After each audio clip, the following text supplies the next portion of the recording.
Quinta-feira, 30 de abril, e você confere no seu Jornal da Rede. Alerta grave para o mundo, segundo o vice-presidente do Conselho de Segurança da Rússia. O Comitê Norueguês do Nobel anunciou 287 candidatos que concorrem ao Prêmio da Paz desse ano. Atenção, motoristas do Alto Tietê, para esse feriado. Acontece mais uma edição do Projeto Samba no Parque em Suzano. E tem seu Resenha na Rede com o Lucas. Está no ar o seu jornal.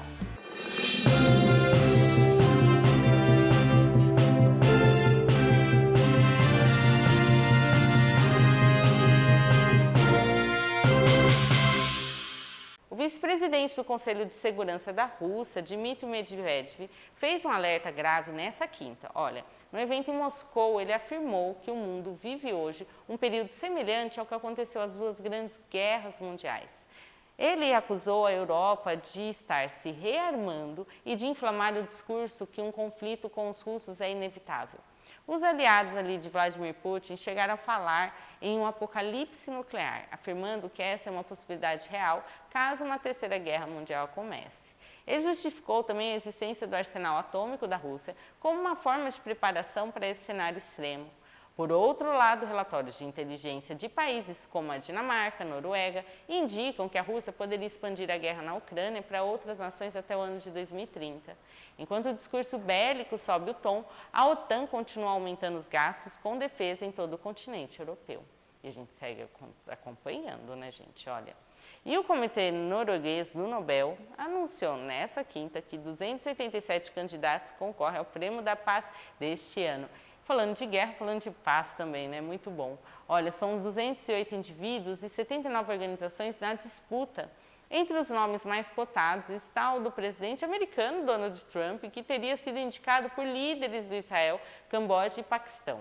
Como as indicações são mantidas em segredo por 50 anos, o comitê não confirma os nomes, mas outras figuras aparecem fortes nas bolsas de apostas. É o caso de Yulia Navalnaya, viúva do líder da oposição russa, Alexei Navalny, e também do Grupo Humanitário do Sudão. O comitê também demonstrou preocupação com a ativista iraniana Narges Mohammadi, que sofreu um ataque cardíaco na prisão e corre risco de morte. Outras indicações que chamam a atenção são a da senadora americana Liza Murkowski e da deputada dinamarquesa Anja Schmitz, pelo trabalho de preservação da paz na região do Ártico. O vencedor do Nobel da Paz de 2026 será anunciado no dia 9 de outubro, então tem tempo, e a cerimônia acontece só em dezembro. Vamos vir para o nosso país, que a gente tem notícia por aqui também, olha. A rejeição do nome de Jorge Messias para o Supremo Tribunal Federal pelo Senado acendeu alerta no Palácio do Planalto. Com apenas 34 votos favoráveis, o resultado evidenciou falhas na articulação e traições dentro da própria base aliada, segundo eles. Mesmo assim, o presidente Lula já sinalizou que não vai abrir mão da sua prerrogativa e deve indicar um novo nome nas próximas semanas. Nos bastidores, a derrota é atribuída a uma articulação pesada do presidente no Senado, Davi Alcolumbre, e do grupo liderado por Flávio Bolsonaro. A oposição conseguiu transformar a votação num símbolo de enfrentamento ao governo. Houve também relatos de que alguns senadores foram pressionados a votar contra o indicado para marcar posição política. Lula se reuniu com aliados e Alvorada e disse ter recebido o resultado com tranquilidade, mas reforçou que a nova escolha será feita ainda durante o atual mandato. Agora, o governo trabalha para reconstruir as pontes no Congresso e evitar um novo vexame na próxima votação. A última vez que a Casa Alta não tinha chancelado uma indicação do presidente da República ao Supremo foi em 17 de novembro de 1894. Então, são 132 anos, gente. Vamos ver o que nos aguarda, os bastidores aí da política, né? E as contas públicas do Brasil registraram um déficit de 80,7 bilhões de reais em março. Com esse resultado, a dívida pública subiu para 80,1% do PIB, atingindo o maior nível em quase 5 anos. Segundo o Banco Central, o rombo foi causado principalmente pela antecipação no pagamento de precatórios pelo governo federal. No acumulado dos últimos 12 meses, o déficit nominal, que inclui o pagamento de juros, já passa de 1,2 trilhões de reais. Esse número é monitorado de perto pelas agências de risco, pois impacta diretamente a confiança dos investidores no país. Pelo conceito do FMI, o endividamento brasileiro é ainda maior, chegando a 92% do PIB. Para tentar controlar essa alta, o governo aposta nas regras do novo arcabouço fiscal, que buscam limitar o crescimento das despesas. No entanto, analistas alertam que sem um corte mais robusto nos gastos, a dívida pode continuar subindo nos próximos anos e pode resultar em juros mais altos para toda a economia. Olha, agora eu vou falar lá de Campo Grande. A Câmara Municipal de lá foi palco de protestos essa semana após a prefeita Adriane Lopes sancionar uma lei polêmica. A nova legislação proíbe mulheres transexuais de usarem banheiros femininos em estabelecimentos públicos e privados da capital. A prefeita afirmou nas redes sociais que a decisão foi tomada para resguardar o direito das mulheres, classificando a situação anterior como absurda. O caso gerou reação imediata em grupo de manifestantes que lotaram a Câmara para pedir o direito ao uso dos banheiros. O Ministério Público de Mato Grosso do Sul já está analisando a lei após receber pedidos que questionam a constitucionalidade da norma. O órgão vai avaliar se a medida viola direitos fundamentais e quais providências podem ser tomadas, porque a prefeita fala que é o sexo feminino biológico que tem direito ao uso lá. A discussão envolve temas sensíveis, tem identidade de gênero, segurança, que deve continuar ganhando força nos próximos dias, assim como as pessoas que adentram um banheiro e, como que vai ser a reação, vou com uma criança. Então, assim, a gente tem notícias e opiniões de todos os lados, né? Enquanto o setor legislativo do Ministério Público analisa o procedimento, a lei segue em vigor na capital sul-mato-grossense. E esse caso também ganhou repercussão com o caso junto da Cássia Kiss, né, que também ela está sendo indiciada aí com a mesma fala pelo uso do banheiro feminino por transexuais. Isso vai dar muito pano para manga, né, como a gente diz. Vamos vir para a nossa região do Alto Tietê, que tem notícia aqui também. Olha, os atletas de Guarulhos deram um show de artes marciais no último final de semana.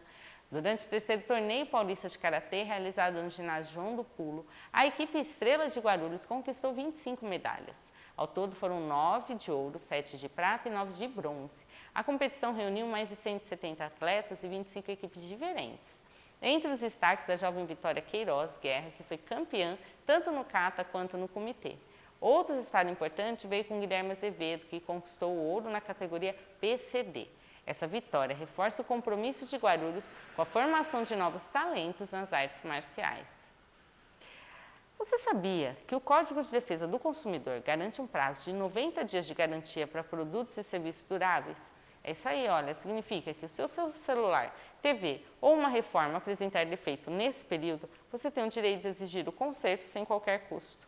A regra vale para eletrodomésticos, móveis, carros e também para manutenções técnicas. Caso o prestador de serviço ou a loja se recuse a fazer o reparo, o consumidor deve procurar o PROCON de Guarulhos para abrir uma reclamação formal. Para dar andamento ao processo, é preciso apresentar um comprovante de compra, como a nota fiscal ou recibo de pagamento. Os atendimentos presenciais em Guarulhos acontecem de segunda a sexta, das 8 da manhã às 4 da tarde. As unidades estão localizadas no Centro, no São João e no Pimentas.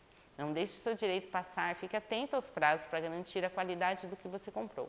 Garanto que muita gente em casa não sabia desses 90 dias, né? Ainda pela cidade lá de Guarulhos, a GCM realizou 2 prisões importantes em ações distintas contra o tráfico de drogas. Ao todo, 1,7 kg de entorpecentes foram retirados das ruas. No Jardim Presidente Dutra, as equipes detiveram um suspeito que carregava porções de cocaína e maconha. Já na Vila Rio de Janeiro, os agentes da RUMU prenderam outro criminoso com grande quantidade de drogas que já estava fracionada para venda. As 2 ocorrências foram registradas nesta quarta e reforçam o trabalho de patrulhamento preventivo na cidade. O material apreendido e os 2 homens foram encaminhados para a delegacia, onde ficaram à disposição da justiça. Agora, olha, a cidade é Mogi, porque lá teve uma operação da Polícia Civil que terminou com 8 homens presos em flagrante na tarde dessa terça no bairro Coputera. Os agentes chegaram até 2 apartamentos após uma denúncia anônima sobre movimentações suspeitas ali no local. Dentro dos imóveis, os policiais flagraram um grupo utilizando diversos celulares para realizar ligações e chamadas de vídeo. Um dos momentos mais marcantes da ação foi quando o policial atendeu em um dos aparelhos apreendidos e conversou com uma vítima que estava prestes a cair no golpe. Olha que sorte da mulher, hein? Ela relatou que os criminosos se passavam por integrantes de um canal do YouTube, dizendo que ela havia ganhado um prêmio de R$600. Eles orientavam a vítima a compartilhar a tela do celular para tentar acessar a conta bancária dela. Na operação foram apreendidos celulares, notebooks, cadernos de anotações e dinheiro. Os suspeitos com idades entre 21 e 33 anos vão responder por estelionato e associação criminosa. Um pessoal novo, né, podia usar essa inteligência para um trabalho aí lícito, né? Os aparelhos agora serão periciados para identificar outras vítimas dessa quadrilha. Fique atento, gente, nunca compartilhe a tela do seu celular, nem forneça senhas em chamadas que prometem prêmios. Muitas vezes, em vários casos, as pessoas que caem iam ganhar alguma coisa, eram sorteadas, tinham alguma coisa sempre relacionada a dinheiro. Se vem muito fácil, desconfie. E o deputado estadual Tenente Coimbra afirmou nesta semana em Mogi que o programa cívico-militar vai saltar de 100 para 200 escolas no estado. A meta é que até o ano que vem o número de unidades com essa metodologia seja dobrado em solo bandeirante. O anúncio foi feito durante a entrega do título de cidadão mogiano parlamentar, que é o autor da lei que instituiu o modelo. Atualmente, o Alto Tietê conta com 6 escolas no sistema, sendo 2 em Mogi, e, segundo o deputado, outras 5 instituições de ensino da região poderão ser contempladas com o método em breve. O processo de adesão depende da solicitação dos diretores e de debates com a comunidade escolar, que devem ocorrer até o fim de 2026. O pessoal está conhecendo, né? Às vezes fica com medo daquele nome militar, mas aí vendo que não é bem daquela rigidez que se espera, né? O pessoal tem medo que seus filhos sejam, nossa, eles não vão ter a liberdade, vão ficar muito restritos na escola. Enfim, Coimbra defendeu o modelo afirmando que houve uma redução de 50% na evasão escolar e um aumento na segurança das unidades. Durante a sessão solene da Câmara, as escolas estaduais Frei Timóteo e Euriclides Zerbini também receberam homenagens de honra ao mérito pelo trabalho realizado com a metodologia cívico-militar na cidade. Vamos falar de abandono de animal. Olha, uma ocorrência de tentativa de abandono de animais movimentou o setor de zoonose da cidade de Suzano nesta semana. Uma idosa de 72 anos tentou deixar 4 filhotes de cachorro na unidade de forma forçada. Mesmo após ser orientada de que o abandono é crime, a mulher tentou deixar os cães na área externa, colocando os animais em risco. A Guarda Civil Municipal foi acionada e registrou um boletim administrativo. Olha que coisa. Equipes do meio ambiente também foram até a casa da mulher, onde constataram que a cadela mãe estava bem cuidada. Ou seja, a cadela teve os filhotes, ela não sabia o que fazer, levou para lá, enfim, e acabou deixando, né? A idosa e a filha foram advertidas e orientadas sobre a possibilidade de castração gratuita oferecida pela prefeitura. A gente fala muito no jornal. Os filhotes foram recolhidos pela ONG Amparo Animal, onde vão passar por exames de vacinação antes de serem colocados para adoção responsável. Vale lembrar que o abandono de animais é crime federal, viu? Em Suzano, denúncias de maus tratos podem ser feitas diretamente na ouvidoria municipal, lá no 0800 774 2007. Agora, vamos falar de um vídeo que viralizou nas redes sociais com mais de 1 milhão de visualizações e acendeu um alerta gravíssimo aqui para os pais na região. Uma cobra jararaca foi encontrada dentro da piscina de bolinhas num restaurante em Suzano no último domingo. A presença da serpente foi notada por um funcionário que percebeu um movimento estranho entre as peças de plástico. A equipe do Santuário Reserva RP foi acionada imediatamente. O veterinário Celso Gatti realizou o resgate do animal, que é peçonhento e perigoso, tá? Segundo o especialista, a cobra provavelmente estava em busca de abrigo e comida. Felizmente, ninguém ficou ferido e a jararaca foi solta numa área de mata afastada. É importante lembrar que a jararaca é responsável por 72% dos acidentes com cobras no estado de São Paulo. Em caso de picado, o sintoma envolve dor intensa, inchaço, sangramento, podendo ser fatal se não houver atendimento rápido. Imagina com criança, hein? A orientação dos especialistas é clara. Nunca tente manusear ou matar o animal. O correto é isolar a área e chamar o resgate ali especializado. Ainda por Suzano, a Prefeitura apresentou nesta semana um balanço positivo sobre o incentivo à agricultura e à segurança alimentar na cidade. Nos primeiros 4 meses de 2026, o município garantiu distribuição de 47 toneladas de alimentos para mais de 2.800 famílias em situação de vulnerabilidade. A ação é viabilizada por programas de aquisição de alimentos, que já somam quase R$350 mil em investimentos nesse ano.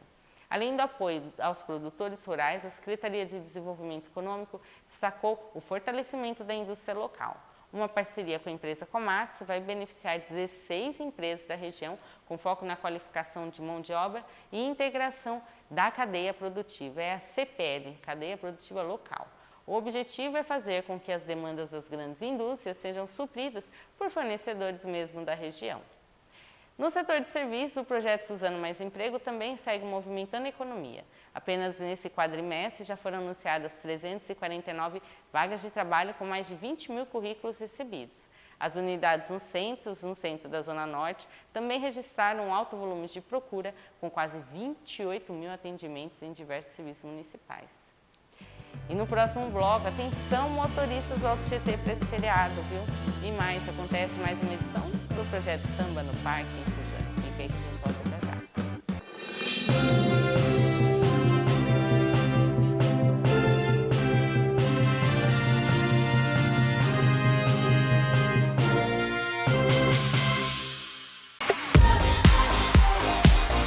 Há 4 anos em Mogi das Cruzes, a Oga Açaí é parceira oficial do açaí fruta brasileira. Sendo assim, aqui você encontra todas as delícias que há anos fazem grande sucesso. E além do tradicional e afamado açaí raiz, aqui você também encontra os famosos creme de cupuaçu, creme de leitinho, creme de paçoca, entre tantos outros. E o que falar dos gelatos?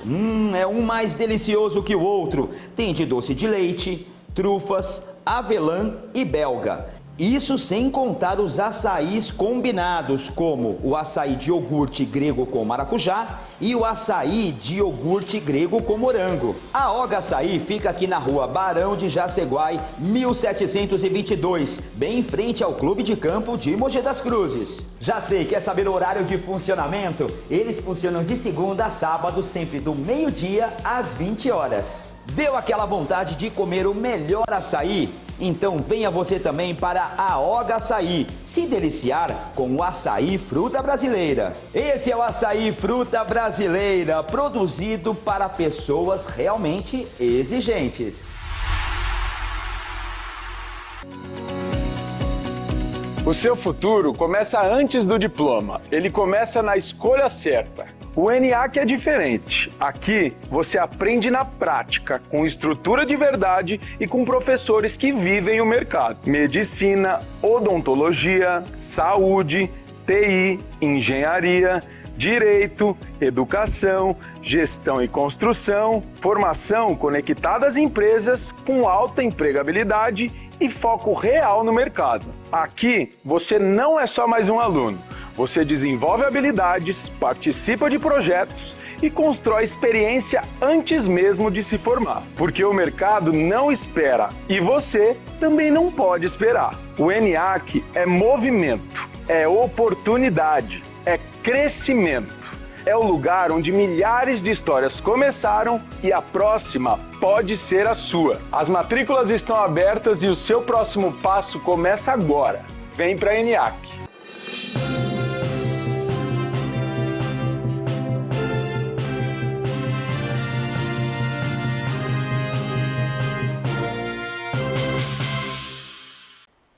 Amanhã é feriado nacional, mas você sabe por que comemoramos o Dia do Trabalhador nessa data ou você só aproveita o feriado? O 1º de maio não nasceu como uma festa, viu? Mas como um dia de luta que começou em 1886 durante uma greve em Chicago, nos Estados Unidos.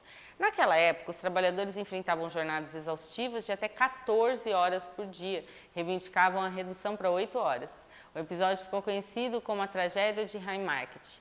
As manifestações terminaram em conflito com a polícia, com mortos, feridos e líderes condenados à morte, tá? No Brasil, a data começou a ser celebrada em 1891, tá? E depois de uns anos, lá depois, no governo de Getúlio Vargas, o nome foi alterado para Dia do Trabalho, numa tentativa de dar uma conotação mais festiva e menos política à data. Hoje, 2 séculos depois, algumas demandas da classe trabalhadora ainda continuam parecidas, né? A pauta atual inclui o fim da escala 6x1, regulamentação dos trabalhadores por aplicativo e a redução da jornada sem corte de salários. É uma data para refletir sobre a valorização de quem move a economia do nosso país e também de garantir aí aos empregadores, né, que eles sejam supridos, né, nas necessidades e nas mudanças. É todo mundo trabalhando em conjunto. E falando em feriado, o motorista do Alto Tietê precisa de paciência e atenção redobrada. Olha, as concessionárias estimam que quase 2 milhões de veículos devem circular pelas principais rodovias da região até segunda. Mesmo que teve o feriadão ali do dia 20, 21, que o pessoal emendou, povo vai aproveitar, hein? A operação especial já começou hoje à tarde, com um fluxo mais intenso, previsto entre, assim, começo da tarde até as 9 da noite. Na rodovia Mogi Dutra, a expectativa é de um movimento de 440 mil carros. Já para quem segue em direção ao litoral pela Mogi Bertioga, o volume deve chegar a 210 mil, com possibilidade de operação reversível nas faixas. Vale lembrar que nessas vias o pedágio é 100% eletrônico e o pagamento deve ser feito pelos canais digitais da concessionária Novo Litoral. No corredor Ayrton Senna e Carvalho Pinto, as Ecovias Leste Paulista prevê uma passagem de até 569 mil veículos. A orientação é planejar a viagem para evitar os horários de pico, que também ocorrem na manhã de sexta. Em caso de emergência, o usuário pode acionar o atendimento 24 horas, em 0800 777 0070 da Ecovias. Falando em feriado, o expediente administrativo nas prefeituras da nossa região terminou no final da tarde de hoje. Olha, o atendimento ao público nas repartições públicas só será retomado na segunda, tá? Dia 4 de maio. Mas atenção, porque mesmo com a folga, os serviços essenciais estão garantidos. Hospital, UPA, coleta de lixo, Guarda Municipal, Defesa Civil, elas vão funcionar normalmente em regime de plantão em todas as cidades. Em Suzano, os cemitérios municipais e o velório vão ficar abertos para visitação das 8 da manhã às 5h30 da tarde. Para quem busca lazer, tem o Parque Max Pfeffer e do Mirante, que também estarão abertos durante o feriadão. Já em Guararema, o destaque é a Corrida do Trabalhador, que acontece nessa sexta, às 8 da noite. Olha, muita gente aí se preparando. O evento terá uma edição especial da Feira Noturna no Complexo Esportivo, com show ao vivo. Que da hora! Lembrando que o transporte público em Guararema opera com horários de feriado na sexta e tabela de final de semana no sábado e domingo. A cidade de Arujá segue reforçando as ações de conscientização ambiental com a chegada da loja Vale Reciclar. Nesse mês, por exemplo, a unidade itinerante vai estar no bairro Nova Arujá, estacionada em frente à Unidade Básica de Saúde, na Avenida São Lucas. O objetivo é oferecer à comunidade a chance de trocar materiais recicláveis por diversos produtos e serviços. O atendimento vai acontecer em 2 períodos, entre os dias 11 e 15 de maio e também entre os dias 18 e 22. O horário será das 9 da manhã ao meio-dia e 1h30 da tarde até as 4. Além de promover a logística reversa, o projeto funciona como um ponto educativo para orientar a população sobre o descarte correto de resíduos. O Fundo Social de Solidariedade reforça que os moradores dos bairros vizinhos, como Jordanópolis, também podem participar. A orientação é separar o material reciclável com antecedência para garantir a eficiência do ciclo da reciclagem. Para participar aí, vai e colabore e ajude a manter a cidade de natureza cada vez mais limpa. Se você está procurando uma programação leve e gratuita para fechar o feriadão, o Parque Max Pfeffer é o destino certo para domingo. A partir de 1h30 da tarde, olha, acontece mais uma edição do projeto Samba no Parque, em frente ao pavilhão Zumbi dos Palmares. As atrações dessa semana são os grupos Além do Querer e Presença Marcante. O repertório vai do samba tradicional ao pagode, garantindo 4 horas de música ao vivo para toda a família. Almoçou, já vai lá. Ou deixa para comer lá também, né? Além do samba, o público também pode conferir a Feira Afro, que começa ao meio-dia, e a tradicional Feira de Artesanato de Suzano, que funciona durante todo o dia. É uma oportunidade para apoiar os artistas e empreendedores da cidade. Então já sabe, o evento é gratuito e tem classificação livre. Vamos de previsão de tempo? Olha, no feriado em Suzano, o feriado inicia com o céu nublado e tempo fresco. À tarde, as temperaturas tendem a subir, mínima de 18 graus e máxima de 26. Em Santa Isabel, o cenário se mantém e pode ter previsão de chuva, com mínima de 18 e máxima de 27 graus. No próximo bloco, tem resenha na rede com o Lucas. Fica aí que eu volto já já no final da rede.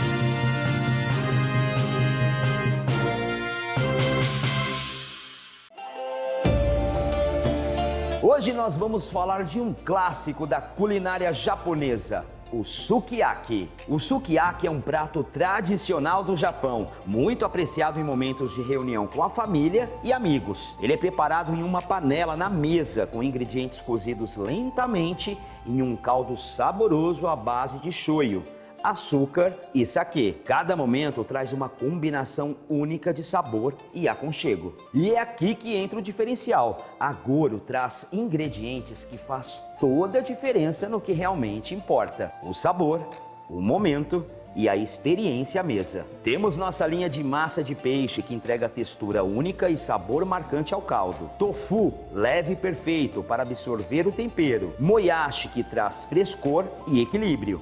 E o agê, que intensifica ainda mais o sabor do sukiyaki. Com hortaliças selecionadas e a qualidade Goro, o seu sukiyaki se torna uma experiência completa e autêntica. Experimente e sinta a diferença no sabor. Goro, qualidade e tradição japonesa na sua mesa, sempre fazendo o melhor para você.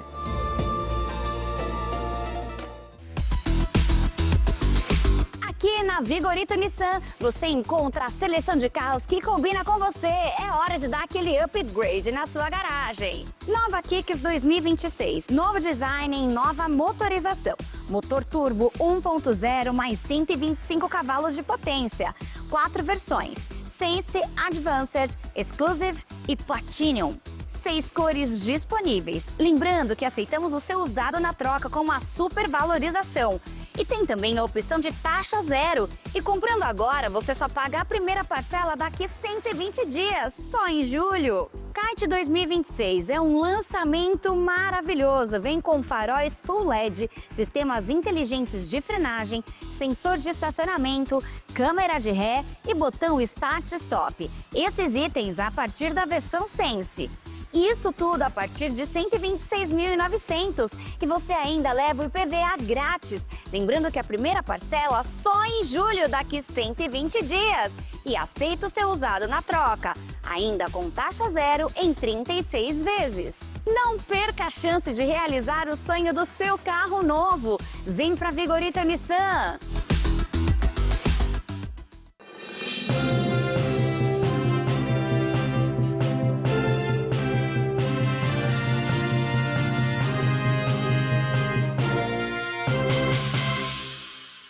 Fala pessoal, seu Resenha na Rede já está no ar para falarmos muito sobre Copa Sul-Americana, Copa Libertadores e, é claro, NBB, porque temos muitas novidades nesse meio de semana e você, é claro, já vai deixando o seu like se você está no YouTube e, é claro, não saia daí se estiver vendo ao vivo na TV. Bom, sem mais enrolação, vamos falar dos jogos de terça-feira, porque tivemos São Lourenço e Santos empatando em 1-1, jogando na Argentina.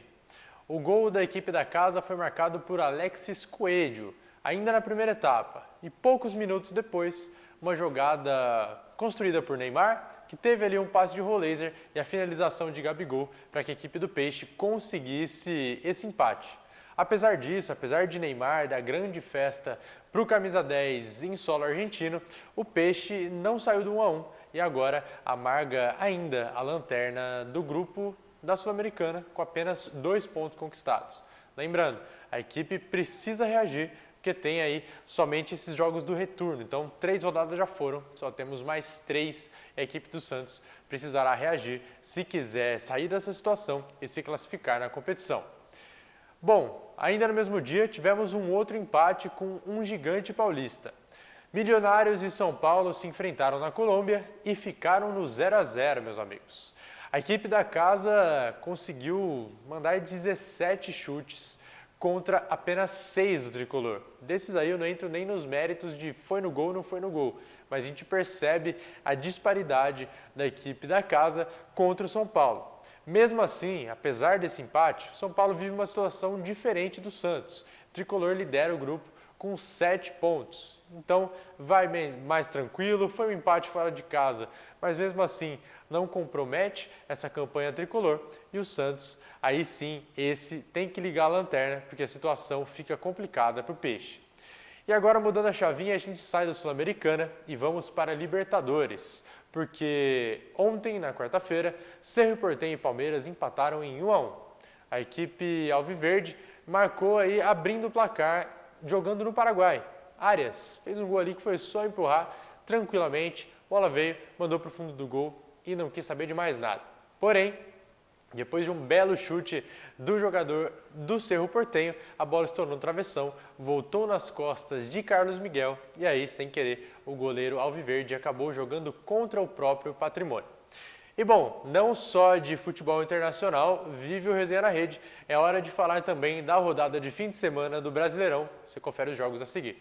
Bom, e nessa rodada 14 do Campeonato Brasileiro, temos logo no sábado o clássico entre Palmeiras e Santos, que acontecerá às 18h30, ou seja, às 6h30 da tarde. Partida essa que não vai contar com o Neymar Júnior, viu? O Santos já tem esse desfalque conhecido, camisa 10 vem desgastado do último confronto aí na Argentina, segundo o que foi informado, então o Peixe não contará com seu principal jogador no duelo contra o Palmeiras. Ou talvez seja por conta também do Allianz Parque. A gente vai ficar vendo, porque gramado sintético, Neymar não combina muito.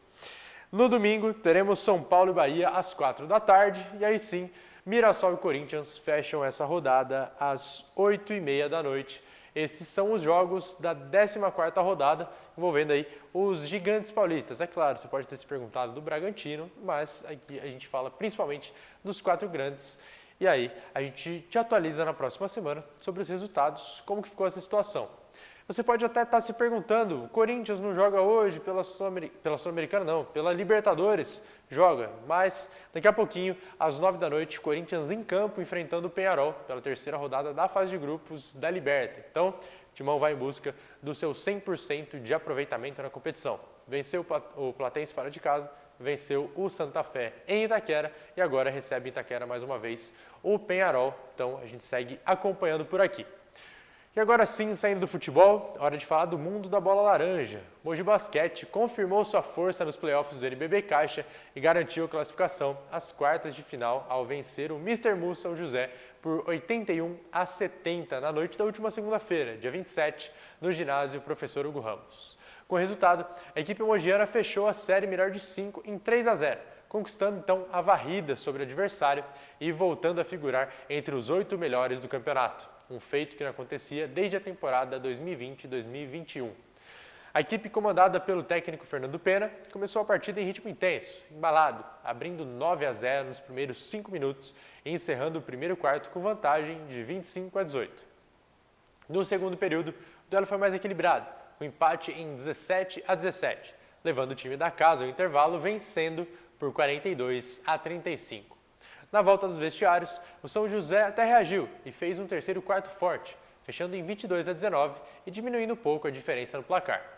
Apesar da pressão adversária, Mogi retomou o controle da partida no último quarto. Com domínio nas ações ofensivas e consistência defensiva, a equipe voltou a impor o seu ritmo, fechando ali em 20-13 a parcial e confirmando a vitória por 81-70, selando então a classificação. Já entre os destaques da partida, temos o pivô de Kembe André, mais eficiente, com 20, anotando um duplo-duplo de 15 pontos e 12 rebotes. Rafael Menca contribuiu com 13 pontos, enquanto Paulo Lourenço registrou 9 pontos, 5 rebotes e 3 assistências. Já Felipe Ruivo teve atuação decisiva na armação, com 14 assistências, além de 4 rebotes e 4 pontos. E agora, o Mogi encara o Franca no dia 5 de maio, às 7 da noite, pelas quartas de final do NBB. Então, meu amigo, agora é pedreira. Franca, simplesmente o líder aí da primeira fase da competição, com 32 vitórias. Então vai ser um jogo muito complicado, mas ficamos na torcida para o Mogi Basquete, para quem sabe conquistarmos aí mais um avanço no NBB rumo ao título. Então, na segunda-feira, trarei mais informações por aqui, principalmente sobre a rodada do Brasileirão e aí os próximos jogos do futebol. E é claro, qualquer notícia do Mogi Basquete também traremos por aqui. Forte abraço, até mais!